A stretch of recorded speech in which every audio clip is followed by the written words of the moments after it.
성경 한 구절만 더 보겠습니다. 신약 성경 에베소서 1장입니다. 에베소서 1장 3절부터 6절까지 제가 먼저 읽고 교독하겠습니다. 1장 3절부터 제가 읽겠습니다. 찬송하리로다 하나님 곧 우리 주 예수 그리스도의 아버지께서 그리스도 안에서 하늘에 속한 모든 신령한 복을 우리에게 주시되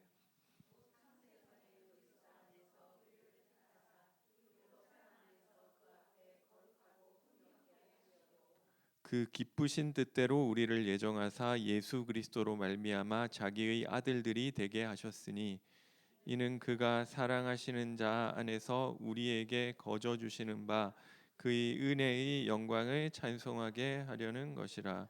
아멘. 오늘 말씀 제목은 구원이란 무엇인가입니다.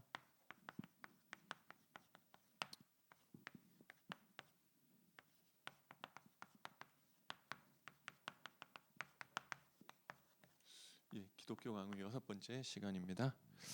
먼저 민수기 말씀에 대해서 좀 짧게 말씀드리면은 우리 창세기에서 이 하나님의 어떻게 보면 이 창조에 관한 이야기를 했고요.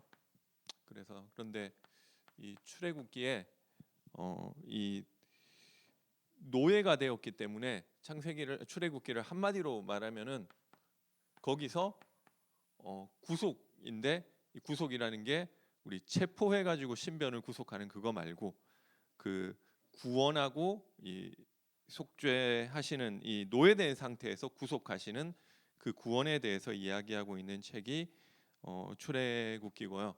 그렇게 하나님이 구원을 주셨는데 그 구원을 주신 하나님이 인도하는 곳이 광야라는 거예요. 그 좀 이상한 내용이죠. 그래서 하나님이 우리를 구원해 주셨으면 이제는 좀 문제가 없는 좋은 곳으로 인도하셔야 되는 거잖아요. 그런데 어떻게 보면 이스라엘 백성의 상태는 어떤 면에서는 이 애굽의 노예되었던 상태보다 더 나빠진 면도 있어요. 물론 좋아진 것도 있겠지만 이게 사실은 우리의 구원도 마찬가지죠.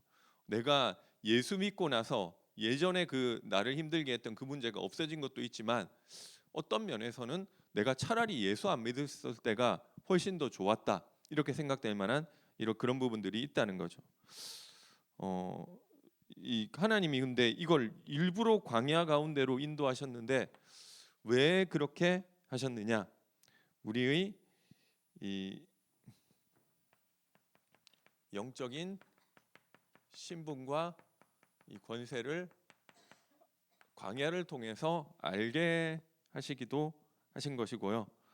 그래서 이 광야의 여정 가운데 사실은 이 하나님을 믿지 못하는 이 불신앙을 드러내시고 여기서 하나님이 원하시는 것을 교육시키기 위해서 이 광야로 인도하신 것이고요. 그리고 이 출애굽은 했지만 이 신분은 하나님의 자녀임에도 불구하고 여전히 노예 상태예요. 그렇죠? 그래서 여기서 하나님이 교육하려는 내용은 여전히 노예 상태인 나에게 하나님이 누구시고 내가 누구인지를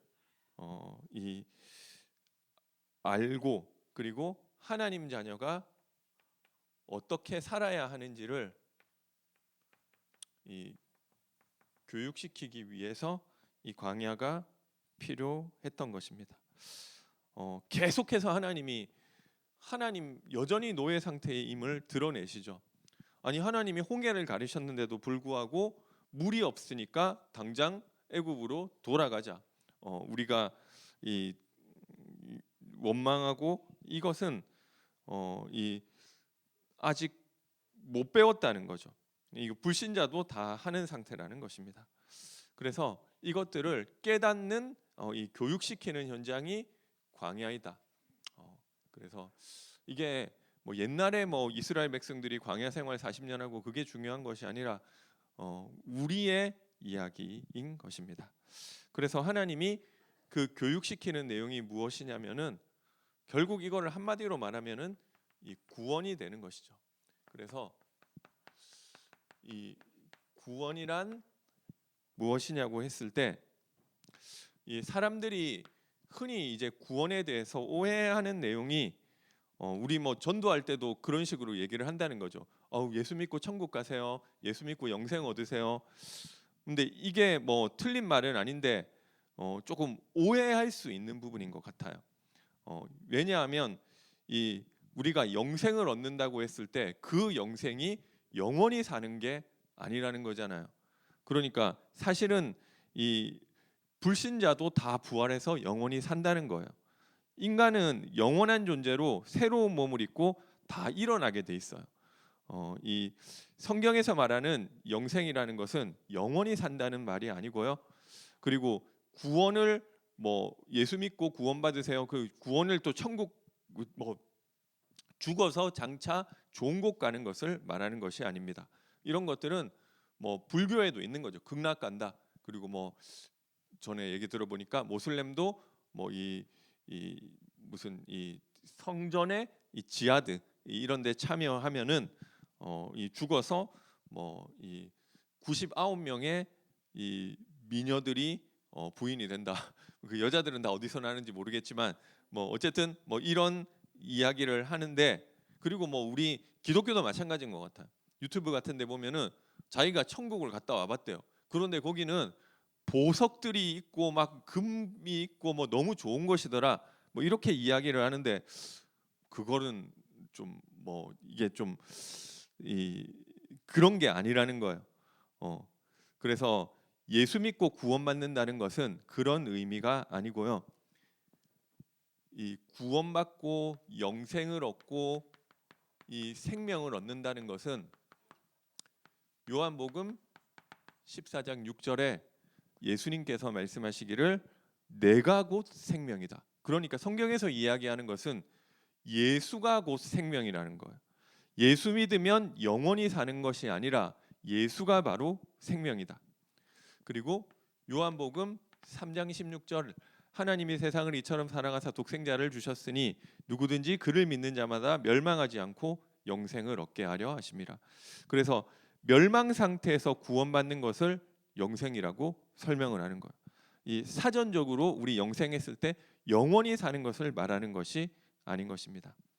그리고 창세기 2장 7절에 이 흙으로 사람을 지으사 그 코에 생기를 불어넣으시니 사람이 생명이 되리라고 했는데 이 다른 모든 동물들도 다 육신적인 생명을 가지고 있었잖아요. 그런데 그런 육신적인 생명과는 다르게 인간에게만 생기를 불어넣으셨다. 그 생기를 통해서 인간은 하나님을 알게 되고 하나님과 교제할 수 있고 또 하나님과 교제하는 나를 알게 됐다는 거죠. 그래서 하나님이 누구신지 알고 내가 누군지 알고 그로 말미암아 맺어지는 하나님과의 교제 속에서 하나님께 붙어 있는 그 상태를 보고 성경에서는 생명이라고 하는 것입니다. 그래서 로마서 3장 23절에 모든 사람이 죄를 범하였음에 하나님의 영광에 이르지 못하게 됐다. 그래서 인간이 죄로 말미암아 하나님과의 교제가 단절됐다는 것. 이것을 생명을 잃어버린 상태라고 하고 있고요. 창세기 6장 3절에는 나의 영이 다시는 사람과 함께하지 아니하니니 이는 그들이 육체가 됨이라. 인간이 육체가 되어서 더 이상 하나님과 함께할 수가 없다고 표현했죠. 아니 근데 인간이 원래는 육체 아니었냐?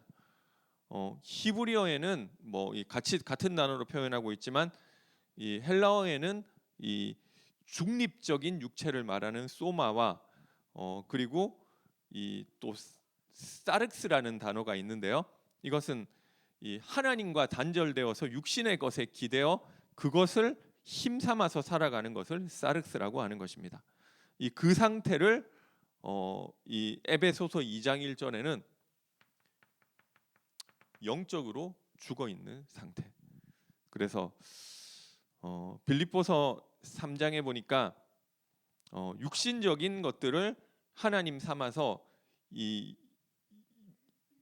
땅의 것들만 붙잡고 살아가는 그 상태를 가지고 십자가의 원수된 상태라고 표현하였습니다. 요한복음 17장 3절에는 영생은 곧 하나님과 그가 보내신 자 예수 그리스도를 아는 것이다. 하나님과 그리스도를 알 때 하나님과의 관계가 회복되는 것이죠. 그것을 보고 영생이라고 하는 거죠. 그렇죠? 영원한 생명이라고 했을 때는 하나님과의 관계. 그래서 요한복음 5장 24절에 보니까 내가 진실로 진실로 너희에게 이르노니 나 보내신 이를 믿고 내 말을 듣고 나 보내신 이를 믿는 자는 영생을 얻었고 이미 얻었다고 이야기하는 거예요. 과거 완료형이죠. 아니 그런데 영생을 얻었고 하는데 우리는 그럼에도 불구하고 죽는다는 거죠. 아니 영생을 이미 얻었다고 하는데 왜 죽느냐? 그 말은 육신적인 생명 그거 아무것도 아니라는 거예요. 그것은 우리가 육신적으로 이 땅에 사는 것은 하나님의 뜻을 이루기 위해서 잠시 있는 것이고 그것 말고 영원한 생명이 있는데 그 영원한 생명을 이미 얻었다고 했을 때는 그게 하나님과의 관계를 말하는 것입니다. 그래서 영원히 사는 것은 하나님 모르는 자도 영원히 산다니까요. 그 심판으로 영원히 사는 것이죠. 하나님의 은혜가 없는 곳에서 그 하나님 필요 없다고 했으니까 그 상태를 보고 영벌, 심판이라고 하는 것입니다. 이 최초의 하나님이 아담을 창조하셨을 때도 생기를 불어넣으셔서 하나님을 알고 사람도 알게 하셨죠. 그리고 하나님의 아들이 되게 하셨고 하나님의 형상으로 지으셨는데 그 아담의 상태를 보고 영생이라고 말하지는 않는다는 거죠. 우리가 영원한 생명을 얻었다는 말은 이 하나님과의 관계가 무너지지 않고 영원히 지속되는 것을 말하는데 아담은 범죄를 통해서 하나님과의 관계가 무너졌죠. 그래서 생기를 빼앗기고 하나님 모르는 그 무지한 동물과 짐승과 같은 그 수준으로 전락을 한 것이죠. 그래서 생명은 있었지만 영원한 생명은 아니었던 것입니다. 그래서 우리에게 영생을 주신다고 했을 때는 이 예수 그리스도를 통해 영원한 생명을 얻었다는 것은 이 하나님과의 생명적 관계가 영원히 안 무너지고 영원히 우리 속에 있는 것, 영원히 뺏길 수 없는 상태가 되는 것을 보고 그것을 보고 영생이라고 하는 것입니다. 그래서 아담이 원래 지음 받았을 때 하나님이 보시기에 좋았더라. 굿이죠. 그런데 범죄하고 난 이후에는 이게 무너졌죠. not good 또는 bad. 그런데 우리가 이 예수를 믿고 구원을 받는다는 것은 다시 굿으로 회복되는 것을 말하는 것이 아니고요. 구원받은 상태는 더 better 또는 더 best 이것으로 회복되는 것입니다. 우리는 에덴 동산 아담의 상태가 아니고 이 새 하늘과 새 땅에 이 영원한 하나님의 백성으로 무너지지 않는 관계로 회복된 것입니다. 어떻게 보면 아담보다 훨씬 더 좋은 것을 선물로 받은 것입니다. 그러면 누가 구원받을 수 있느냐? 이거는 말하면 너무 쉽다고 생각하실 수도 있겠죠. 당연히 예수 믿는다고 예수 믿는 사람이 구원받는 것으로 생각하겠지만 성경이 말하기를 이 예수는 아무나 믿을 수 있는 게 아니라는 것입니다. 요한복음 6장 44절에 보니까 나를 보내신 아버지께서 이끌지 아니하시면 아무도 내게로 올 수 없다고 예수님께서 단언하시죠. 그래서 요한복음 1장 13절에 혈통으로나 육정으로나 사람의 뜻으로 나지 아니하고 하늘에 계신 아버지의 뜻으로 말미암아, 물론 예수님 영접하는 자고 그 이름을 믿는 자들에게 하나님 자녀 되는 권세를 주셨는데, 이것은 혈통으로나 육정으로나 사람의 뜻으로 나지 아니하고 하늘에 계신 아버지의 뜻으로 말미암아 난 자라고 이야기하는 것입니다. 방금 읽은 에베소서 1장에 보면 이 아버지께서 그러면 누구를 이끌어 주시고 는지에 대해서 설명을 하고 있는데요. 에베소서 1장 4절에 보니까 창세 전에 그리스도 안에서 우리를 택하사, 하나님 아버지께서 이끌어서 영원한 생명에 이르게 할 자를 이미 창세 전에 하나님께서 다 택해 놓으셨다는 충격적인 이야기를 하고 있는 것입니다. 이거를 어떻게 하셨느냐? 그 기쁘신 뜻대로 우리를 예정하셨다. 예정하셔서 예수 그리스도로 말미암아 자기의 아들들이 되게 하셨나니, 어떤 기준을 가지고 그 사람을 택했느냐? 그거를 인간이 모른다는 거예요. 하나님의 기쁘신 뜻대로 하신 것이다. 왜 나를 택하고 왜 저 사람은 택하지 않았는지 그것을 모른다는 거예요. 우리가 선택을 받고 예수를 어떻게 믿는지를 생각해 볼 때, 그리고 하나님의 은혜라는 말을 생각해 볼 때, 어느 순간 구원받은 사람이 이런 생각을 할 수 있죠. 아니, 왜 나 같은 사람을 구원했지?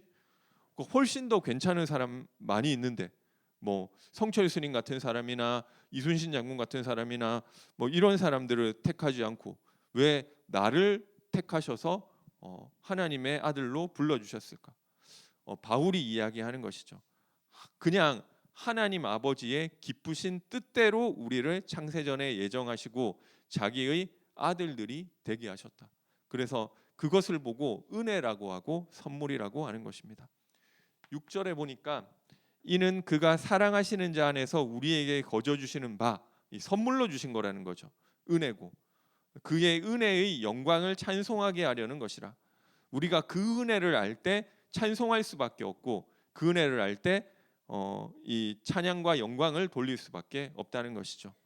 우리는 그리스도 안에서 그의 은혜의 풍성함을 따라 그의 피로 말미암아 속량 죄 사함을 받았다.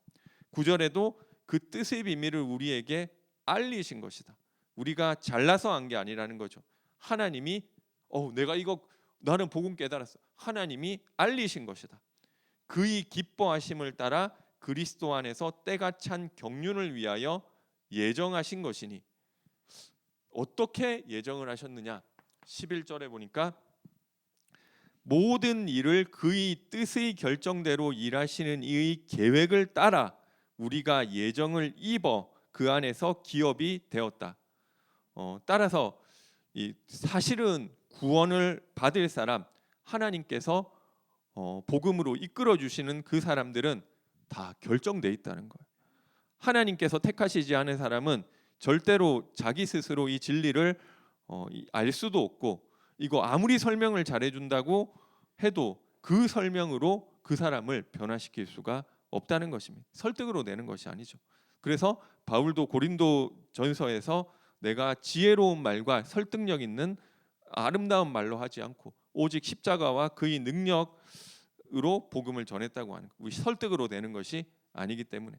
그래서 그러면은 그 다 정해져 있으면은 이 가족 구원 위해서 이 기도할 필요 없냐? 해야 돼요.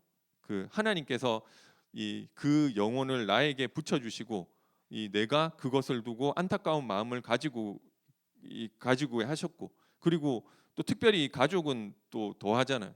애틋한 마음이 있다는 거죠. 그러니까 그들도 혹시 그런 사람이 있다면 그 우상에서 떠나서 죄에서 떠나서 하나님 백성이 돼야 될 건데, 당연히 우리가 그들을 위해서 기도해야 되겠죠.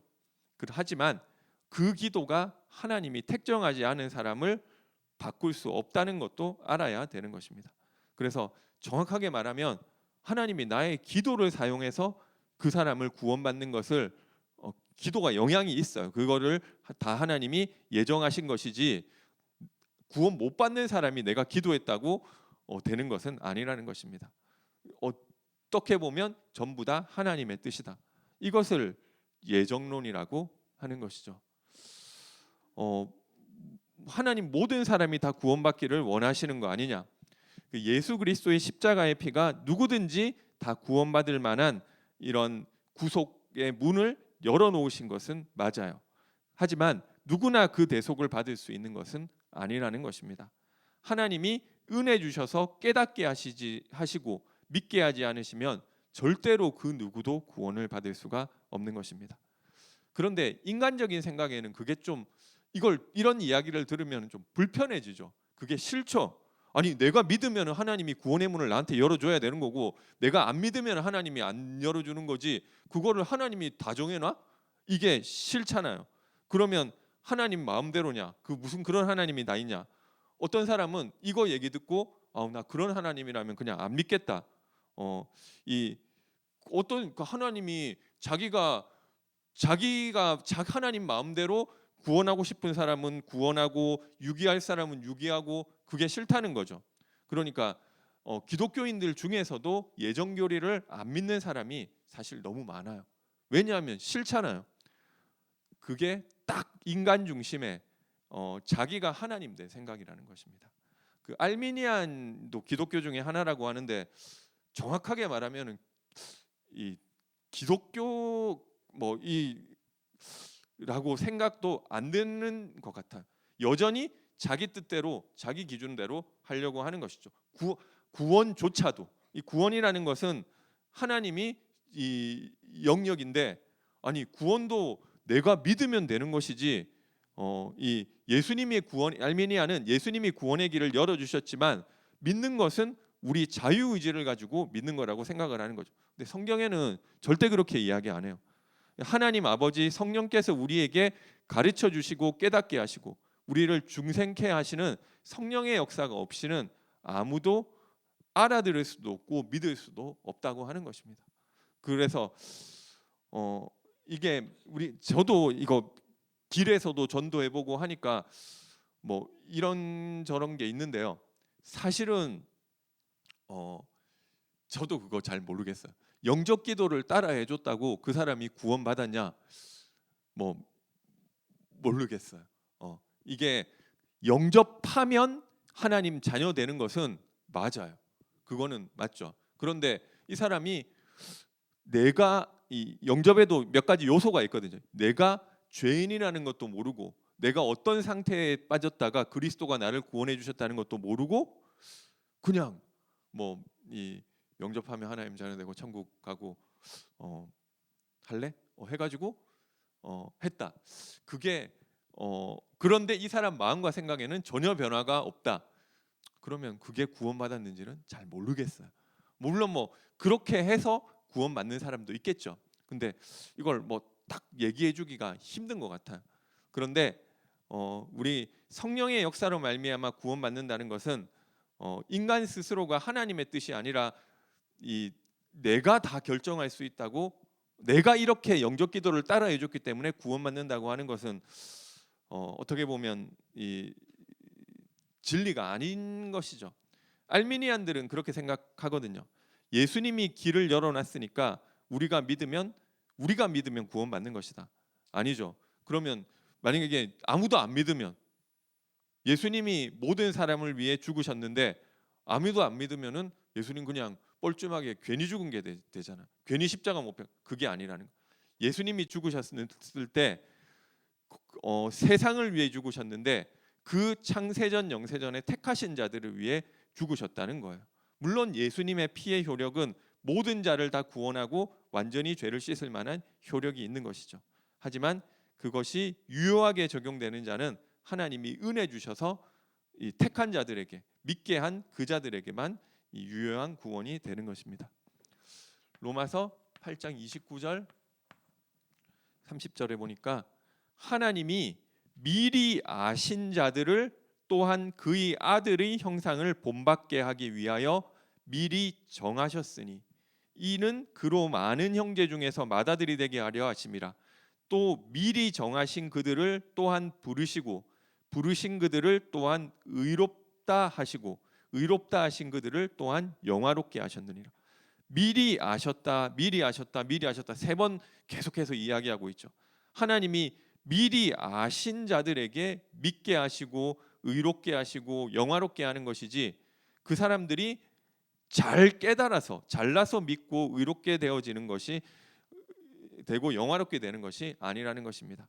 그래서 구원의 길도 은혜로 열어주셨지만 믿는 것 또한 은혜로 되는 것이지, 구원의 길은 은혜로 열어주시고 믿는 것은 내가 믿고 그것도 아니라는 것이죠. 로마서 9장에서 그래서 이 이야기를 하는 것이죠. 리브가가 뱃속에 있을 때 야곱과 에서가 있었는데 둘 중에 누가 선한 일을 하고 악한 일을 하고 이런 게 하나도 없었을 때 이미 하나님께서 그 큰 자가 어린 자를 섬겨야 되겠다고 이야기하면서 선택하지 않았느냐?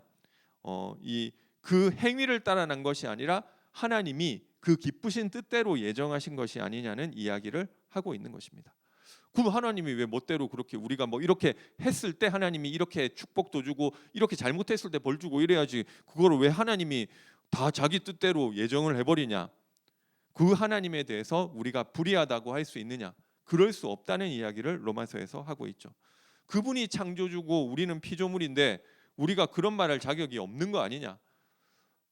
그분이 그렇게 하신다 한들 다 죄인이고 다 피조물이고 다 쓰레기고 사실은 다 아무것도 아닌 무존재와 같은 존재들인데 그 중에 일부를 하나님이 택하셔서 하나님의 백성을 삼아 주시고 하나님의 아들로 영화롭게 하신다고 하셨다고 해서 그분이 불의하시냐? 그럴 수 없다는 거라는 거죠. 그 창조주의 절대 주권이라는 거죠. 만약에 그게 불의하다고 여겨진다면 구원을 판단할 수는 없지만 구원 못 받은 사람일 가능성이 많다고 생각하면 되는 거예요. 그래서 왜냐하면 이 구원이라는 영역은 이 다른 인간적인 기준, 종교적인 기준, 뭐 내 기준을 가지고 그 부분에서 하나님을 누르고 내가 그 자리에 서 있다는 거죠. 이 가장 중요한 구원에 안에서 절대로 그렇게 말할 수 없다는 거죠. 오히려 거꾸로 생각해야 돼요. 저렇게 훌륭한 사람도 택함 받지 못했는데 왜 나 같은 사람 하나님이 구원하셨지? 불신자들 쳐다보면서, 그리고 막 우리 위인전 보면서 조선시대 때 사람들을 막 이런 거 보면 조선시대 때 사람 하나님 그 사람들을 불공평하게 다 어떻게 해요? 그게 아니라 하나님 나를 그 시대에 안 태어나게 하고 이 시대에 태어나게 하셔서 나에게 이 복음을 왜 들을 수 있게 하셨지? 그거를 감사해야죠. 그거 감사해도 모자랄 판에 그러면은 저 사람들은 어떻게 해요? 그 사람들 중에 하나님이 택하셔서 구원 사람 있으면은 구원하셨을 거예요. 그건 우리 알 바 아니고요. 내가 이 복음을 알 수 있는 시대에 하나님이 성경을 가지고 예수를 알 수 있게 하시고 또 알 수 있는 상황인데도 다 예수 안 믿겠다 한다니까. 교회도 안 간다니까. 말씀 나는 알 수 있어도 나 안 보고 싶어. 관심도 없잖아. 그런데 나에게 사건을 주시고 문제를 주시고 하셨는지 뭐 어떻게 하지 뭐 부모님 때문에 억지로 나왔는지 어쨌든 나를 인도하셨다는 거죠. 그게 감사한 것이지 뭐 우리가 피조물로서 다른 말을 구원에 뭐 보태서 할 말이 없다는 것입니다. 그래서 에베소서 2장 8절에서 10절 너희가 그 은혜로 은혜에 의하여 믿음으로 말미암아 구원을 받았으니 믿음으로 말미암아 구원받았다는 것보다 더 포인트는 은혜에 의하여, 그게 시발점이고 그것으로 말미암아 믿음이 나타나게 된 것이죠. 그것을 통해서 구원을 받았으니 이것은 너희에게서 난 것이 아니요 하나님의 선물이라. 행위에서 난 것이 아니니 이는 누구든지 자랑하지 못하게 하려 함이라. 우리는 그가 만드신 바라 예수 안에서 선한 일을 위하여 지으심을 받은 자니 이 일은 하나님이 전에 예비하사 우리로 그 가운데서 행하게 하려 하심이니라. 여기도 나오죠. 전에 예비하사, 내가 몇 년 몇 월 며칠에 예수님 영접해서 그때 구원받은 게 맞지만 이 더 정확하게는 하나님이 전에 예비하셨다. 이미 창세전에 그리스도 안에서 구원을 받은 그 사람이 구원을 받게 되는 것입니다. 그러면 그 하나님이 구원할 자들을 다 정해 놓으셨으면 우리를 이 땅에 살게 하신 이유가 무엇이냐는 거죠. 아니 하나님이 어차피 하나님 백성으로 창세전에 다 정해놨으면서 왜 이 땅에 살게 하셔가지고, 여기 이 땅이라는 것은 힘들잖아요. 우리 사는 게 다 힘든 것 같아요. 그리고 또 구원받지 못한 하나님과 원수된 그 삶을 사람들과 같이 살고, 피조물이면서 하나님을 알지 못하고 자기가 하나님인 것처럼 죄를 짓고 사는 그 역사 속에 나를 왜 보냈냐는 거예요. 원래 창세전부터 구원한 것은 이 우리가 삶을 어떻게 살고 살든지 간에 창세전에 선택했으면 다 끝난 거잖아요. 근데 하나님이 살고 계신 영역은 시공간에 제한된 것이 아니고 영원한 곳인데, 그런데 왜 이런 어떤 제한된 시공간이라는 이 영역을 만들어 가지고 이 하나님의 백성을 영원한 세계에 두게 두지 않고 여기에 머물게 하시느냐는 거예요. 우리를 구원하시려고 뭐 그게 아니죠. 이 창세전에 우리 택하셨다는 것이 믿어지면 이 구원에 대해서 우리 생각들이 많이 달라지는 것 같아요. 우리가 이 땅에 살고 있는 삶에 대해서도 그런데요. 왜 우리를 살게 하셨냐? 이 죄에서 구원하시려고, 이 죄에서 구원하려고 우리를 죄 가운데 빠뜨려 놨다. 그게 아니고요. 이 땅에서 역사적인 시공간에 살면서 이 내가 누군지를 알고 하나님이 누군지를 알고, 어떻게 보면 하나님이 광야로 보내신 이유와 똑같은 것이죠. 그것이 바로 진짜 성경에서 말하는 구원. 영생은 하나님을 알고 그가 보내신 자 예수 그리스도를 아는 것이 영생인데, 우리가 이 영원한 상태로 하나님과 함께 사는 이야기를 하는 것이 아니고요. 이 피조물은 하나님의 은혜와 사랑이 없이는 하나님이 누군지, 인간이 누군지를 알 수가 없다는 거죠. 그게 성경에서 말하는 죄의 상태. 하나님의 은혜로 이 자기가 어떤 분이신지 이 계시해 주셔야 되는데, 이 그때 비로소 하나님이 누군지 내가 누군지 알게 되고, 그때에 그리스도로 말미암아 생명적 관계에 들어가게 되는데요. 그래서 하나님이 구원을 통해서 하시는 일이 무엇이냐고 했을 때, 요한복음 17장 3절이 아니라 21절 23절에 보니까, 아버지여, 아버지께서 내 안에 내가 아버지 안에 있는 것 같이 그들도 다 하나가 되어 우리 안에 있게 하사, 아버지와 아들, 그러니까 예수님과 하나님 아버지처럼 우리도 예수님과 하나님이 하나인 것처럼 우리도 다 그 안에 있어서 하나가 된다고 이야기를 하고 있는 것이죠. 그러니까 하나님이 우리를 구원하시고 뭐 이 과정이 다 뭐 하는 것이냐면 하나님과 하나가 되게 하신다는 것. 이 이야기가 별로 마음에 안 드시는 분도 있겠죠. 그래서 뭐 그런 거 가지고 요즘도 싸운다고 하더라고요. 이 결혼을 하는데 말하자면 남자 집에 돈이 너무 많고 여자 집에 돈이 빚만 있다. 그러면은 결혼하면 남자가 좀 손해 보는 느낌이 들겠죠. 그리고 반대로 남자가는 빚쟁이고 여자는 돈 많다. 이게 하나를 하려고 하면 맞추어 버리니까 이게 싫은 거예요. 그렇죠? 이게 사실 하나님 입장에서 싫은 거지 우리가 싫어할 이유는 없다는 거죠. 그래서 하나님이 뭘 하려고 하시느냐면은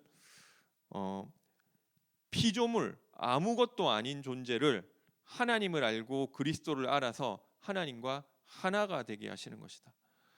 그게 사실 하나님의 형상이죠. 우리를 하나님과 같은 자, 그리스도와 같은 자로 만들어서 피조물을 하나님과 하나 되게 하신다. 말도 안 되는 은혜죠. 말도 안 되는 사랑이죠. 우리를 하나님 아버지와 예수 그리스도가 하나인 것처럼 그분과 완전한 하나가 되게 하신다. 그래서 우리가 구원받고 영생을 얻는다는 것은 사실은 대단한 거예요. 우리가 나중에 천국 가면 막 저택에 살고 무슨 맨션에 살고 그런 데서 영원히 잘 먹고 잘 산다, 그 이야기 하는 게 아니고요. 예수 그리스도와 같이 하나님과 같이 하나 되게 하는 것이다. 하나가 되는데 그 하나가 된다고 해서 무슨 내가 어떤 군집의 일부가 돼가지고 자기 의지가 있는 게 없는 게 아니고 예수님도 본인의 지정의를 다 가지고 하나님과 함께 하셨죠. 그것처럼 나의 개성이 말살되고 나라는 존재가 없어져서 하나님과 동화된다가 아니라 그게 다 있는데 하나님과 하나가 된다는 거예요. 그러려고 하면은 하나님의 은혜와 사랑을 안다는 거죠. 그래서 왜 광야를 겪게 하시고 이 땅에 우리를 보내놓으셨느냐?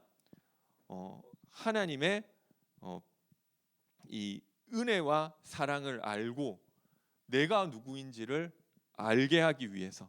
그래서 그 하나님이 이 역사라는 과정을 만들어 가지고 하나님과 하나가 되게 하면 피조물이 어떻게 되는 줄 근데 만약에 이런 과정 없이 하나님과 함께 그러니까 아무것도 아닌 존재를 우리를 하나님처럼 대우해 주신대요. 이게 나중에 갔을 때는 우리가 우리 천국 가면 좋은데 그 정도가 아니라 상상할 수 없는 은혜인데, 근데 이걸 하나님이 처음부터 그렇게 해주면 어떻게 되느냐?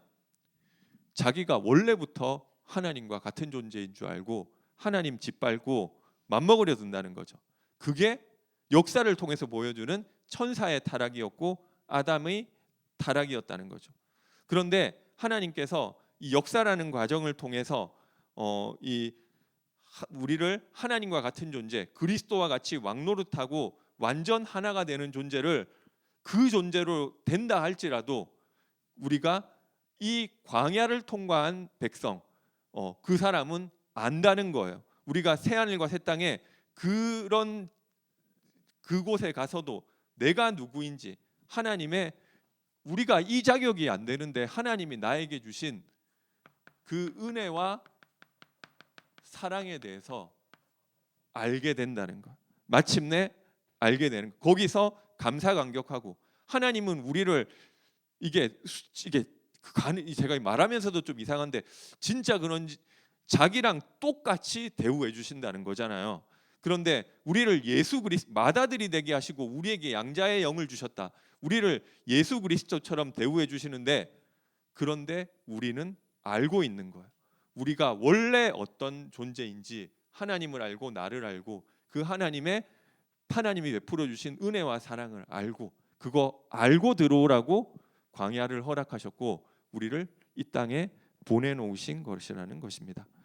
그래서 영생을 얻는다는 것은 결국 하나님을 알고 그리스도를 알아야 되는 것이죠. 그래서 이 땅에서 하나님의 백성은 계속해서 그 하나님의 은혜와 사랑이 무엇인지를 하나님이 깨닫게 하시고 성장시키시는 것입니다. 우리 지난 렘넌트 연합 예배 때 심주환 선교사님 말씀하셨죠. 에베소서 4장 13절 우리가 다 하나님의 아들을 믿는 것과 아는 일에 하나가 되어 온전한 사람을 이루어 그리스도의 장성한 분량이 충만한 데까지 이르게 한다고 이야기하는데요. 그래서 그리스도를 알고 믿는 일에 하나가 돼서 장성한 자가 돼서 그리스도의 충만한 자의 충만한 데까지 이르는 것이다. 이게 우리가 이 땅에 사는 이유인 것입니다. 하나님께서 택하신 백성이 완성될 때까지 계속 이 땅 가운데 내 삶에 간섭하고 인도하셔서 마침내 그 장성한 분량에 이르도록 인도하신다. 그래서 빌립보서 1장에 바울이 너희 안에 착한 일을 시작하시니가 그리스도 예수의 날까지 이르도록 이르게 하신다. 그 과정 자체가 다 구원이라는 거예요. 그래서 예수 한 번 영접하면 구원받는다. 그럼 어떤 사람은 그렇게 물어. 나 이제 교회 안 나가도 돼요? 이미 구원받았으면? 그거 정확하게 말하면 예수 믿는 게 아닌 것 같고요. 정말로 성령께서 깨닫게 해주신 것이라면 그리스도 그게 시작이고 계속해서 알아서 진짜 새 하늘과 새 땅에 들어갈 수 있는 자로 만들어 나가시는 것입니다. 그래서 영생을 얻은 것은 이미 창세전에 결정된 것이고 역사적인 어느 순간에 하나님이 은혜 주셔서 예수 믿게 된 것이 구원받은 시작이 맞지만 구원은 거기서 끝나는 게 아니라 진짜 구원받은 자를 하나님이 계속 인도해 가시는 것이 포함되어 있고 그런 것들이 나타나야 되는 것이죠. 계속 예수를 알아가는 것입니다. 내가 누군지를 알고 하나님이 어떤 분이신지를 알고 그 은혜와 사랑을 깨닫게 되는 일들이 우리 삶 가운데 계속 나타나게 돼 있어. 그러면은 구원받으면 늘 은혜 받는 쪽으로 가느냐? 은혜 받다가 떨어지는 쪽은 없느냐? 진짜 구원받은 자라면은 그 타락의 과정을 통해서 하나님이 다시 회복시키시는 그게 나타나게 돼 있어요. 그래서 그래서 이 그러면 이 하나님과 똑같이 대우해주고 그리스도와 똑같이 대우를 해줘도 이걸 아는 사람은 천국에서 우리를 관을 씌워주는데 그 면류관을 다 벗어서 던질 수밖에 없는 자로, 내가 진짜 누군지 알면은 그거를 좋다고 쓰고 있기가 스스로 민망하잖아. 아무것도 아닌 자격 없는 자 하나님 은혜 주셔가지고 이렇게 만들어 주셨는데 내가 뭐 했다 한 게 있다고 면류관 쓰고 있냐고요. 그거를 다 벗어서 던지는 사람으로 만들어 가신대요. 근데 그 던진 거를 또 다시 씌워준다고 하셨죠. 그게 하나님의 은혜인 것입니다. 그래서 구원의 세 가지 측면이 있는데요. 우리 과거적인 구원이 있죠. 과거에 내가 예수 믿어서 어떤 시간표에 구원받았지만 그 에베소서 1장 13절 14절에 보니까 내가 과거에 구원받은 그 순간 성령으로 인치셨다. 그래서 구원을 보증하신 것이죠. 아예 이제 변하지 않도록. 그래서 그렇게 이야기하고 있지만, 그러니까 인쳤다는 거는 끝났자는 거잖아요. 근데 현재적 구원도 있다는 것입니다. 빌립보서 2장 12절에 두려움과 떨림으로 너희 구원을 이루라. 좀 이 구원을 어떻게 이루라는 말이냐? 도덕적으로 윤리적으로 착한 일 하면서 사는 것이 구원 이루는 것이냐? 그런 이 착한 일은 나올 수도 있고 안 나올 수도 있는데, 근데 진짜라면 그것도 나와지게 돼 있어. 이게 착한 일하고 또 구원을 너무 뗄 수도 없는 게, 이게 진짜 구원받은 자라면 그것도 서서히 나올 수밖에 없다는 것이죠. 그런데 두려움과 떨림으로 너희 구원을 이루라고 하는 말은 우리가 하나님이 누구신지를 알아가는 것입니다. 그리고 내가 누군지를 알아가는 것이고, 우리가 잘 모르죠. 그러니까 여전히 하나님의 백성이고 성도라고 하지만 계속 하나님 없어도 나 혼자 잘 살 수 있을 것 같다니까요. 내가 다 결정하잖아요. 그러다가 예배 드릴 때 조금 정신 차리고 내가 그렇지 못하지, 이러다가 또 교회 떠나면 다 내가 주인 돼서 산다니까요. 그게 아직까지 모른다는 거죠.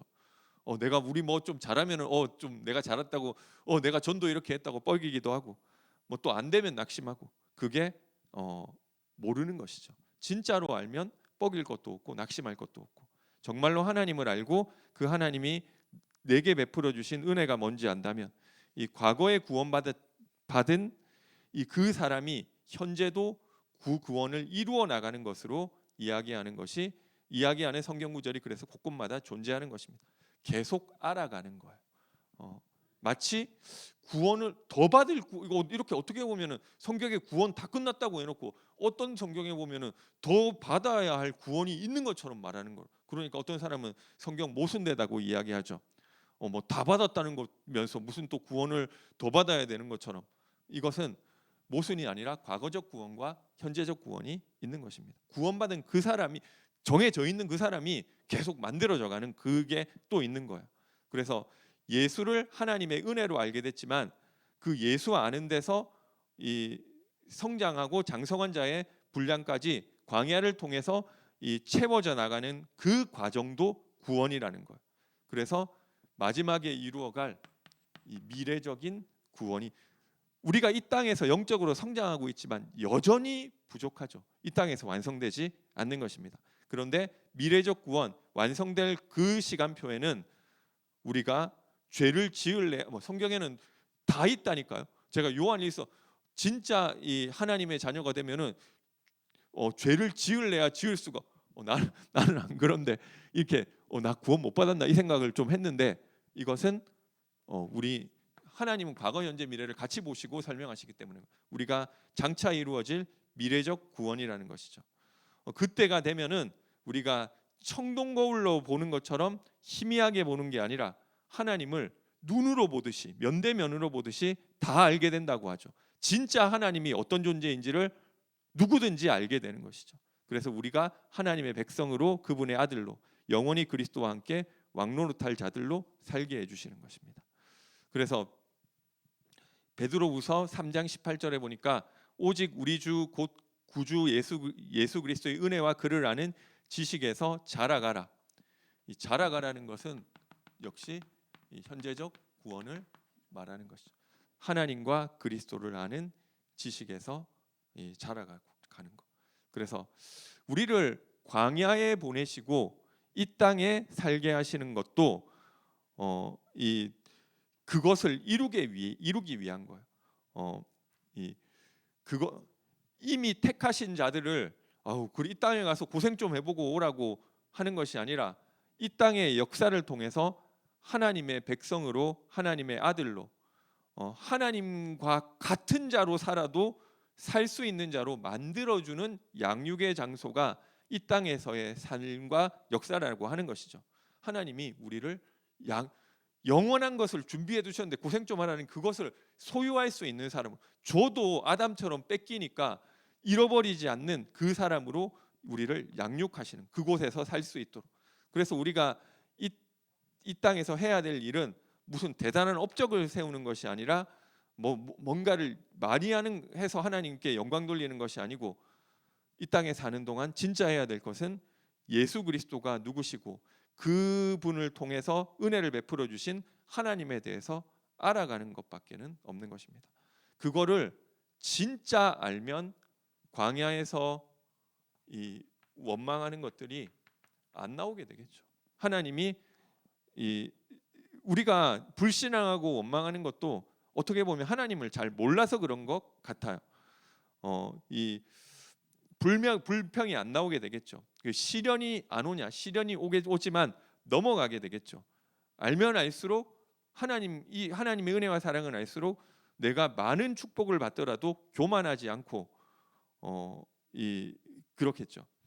그 사람을 보고 이 기준 자체가 바뀌어지는 것입니다. 그것을 보고 구원받았다고 하는 것이고요. 구원받은 자는 이 가치관과 세계관이 바뀌게 돼 있어요. 그래서 이게 우리도 알 수 있는 것이죠.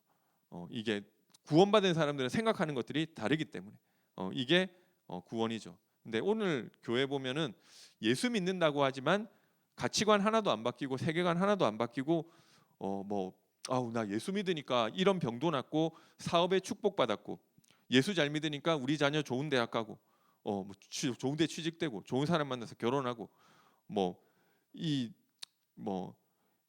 이게 그런 일이 있을 수 있죠. 그러나 정확하게 말하면은 가치관이 안 바뀐 거잖아요. 그래서 우리가 믿음으로 이 육신적인 것들을 쟁취해내고 그게 기도 응답이고 그게 축복이고, 그것이 아니고 진짜 구원받은 사람은 문제와 어려움을 통해서 내가 하나님을 알고 그 앞에 내가 누구인지, 내가 하나님의 자녀 맞네, 그 영적인 성장이 계속 있는 것이 이 진짜 축복의 사람인 것 같습니다. 그래서 결론 말씀드리면 이게 저희 좀 예민한 부분이라서 교회에서 사실 잘 얘기 안 하는 부분인데 이 성경에서 그렇게 얘기하고 있는, 저도 그동안 안 했는데 이걸 이제 교리, 신학 이런 걸 또 우리 기도 제목에도 있고 얘기를 하니까 저도 보기 시작했는데, 진짜 알면은 감사하죠. 하나님이 다 예정해놨어. 그게 왜 화가 나느냐고요. 그죠? 그 하나님 당연히 하실 수 있는 건데 그게 근데 내가 구원받은 게 너무 감사하고 그 정도로 생각하는 것이지. 그래서 이번 주간에도 구원의 감사에 대해서 회복하게 되시기 바랍니다. 그리고 진짜 구원의 감사에 있는 사람은 이 그리스도를 통해서 구원하신 거죠. 우리가 원망, 불평하지 않고 이것 가운데서 좀 믿음 고백할 수 있는 것 같습니다. 왜냐하면 하나님이 그리스도를 보내서 나에게 은혜를 주시고, 제가 이거 교회사를 쭉 보니까 시대마다 좀 다르더라고요. 어떤 시대는 예수 믿는 것 때문에 핍박받고 죽은 시대도 막안 죽더라도 뭐 어려움 당한 시대도 있었고, 그리고 또 막 그런 부분에 육신적인 어려움 당하는 것도 있지만 뭐 중세 시대 뭐 이런 때는 영적으로 너무 혼란스러웠더라고요. 그리고 종교개혁 이후에도 막 좀 이게 혼란스러운 시대가 있는 것 같습니다. 지금도 조금 여러 가지로 뭐 이 혼란스러운 이런 부분이 있을 수 있지만, 하나님이 그것과 관계없이 그 나에 대한 시간표를 하나님이 진행해 가시는 것이다. 그렇기 때문에 이 광야 가운데 하나님의 계획 가운데 가고 있는 것이라면 이 원망불평할 거 없고 믿음 고백할 수 있겠죠. 그래서 뭐 이게 좀 여러 가지 상황 가운데 그럼에도 불구하고 하나님은 나를 인도하고 계시다. 믿음 고백하는 은혜가 있게 되시기 바랍니다. 그리고 이 땅을 사는 동안 우리가 하나님을 뭐 알고 나를 알고 하나님의 은혜와 사랑 뭐 이런 이야기를 했는데, 진짜 그것을 안다면은 나올 것이 한 가지밖에 없죠. 우리가 이 전도자의 삶. 그래서 하나님의 말씀을 붙잡고 오늘 그 말씀으로 하나님과 소통하며 나에게 주신 전도의 응답을 받아가는 그 은혜 속으로 들어가게 되시기 바랍니다. 예, 기도하겠습니다. 사랑의 하나님, 은혜와 사랑을 감사드립니다. 하나님, 광야길을 가는 우리의 인생 가운데 하나님이 이미 우리를 구원하시고 이제는 새 하늘과 새 땅을 갈 수 있는 사람으로 준비해 가시는 것이라는 것을 알고 불신앙하지 않고 믿음 고백하며 오늘 나에게 주신 전도자의 삶을 살게 하여 주옵소서. 예수님의 이름으로 기도드립니다. 아멘. 찬송가 305장 하나님께 찬양드리겠습니다.